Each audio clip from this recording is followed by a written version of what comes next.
ప్రభునందు ప్రియమైన దేవుని బిడ్డలకు మన ప్రభువైన యేసు క్రీస్తు నామున శుభములు కలుగునుగాక. ఈ యొక్క ఉదయకాల సమయమందు దేవుని యొక్క వాక్య ధ్యానం కొరకు పరిశుద్ధ బైబిల్ గ్రంథం నుండి జెఫన్యా గ్రంథాన్ని ధ్యానం చేసుకుంటూ ఉన్నాం.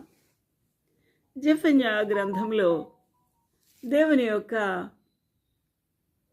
ప్రత్యక్షత ప్రవక్త అయిన జెఫన్యాకు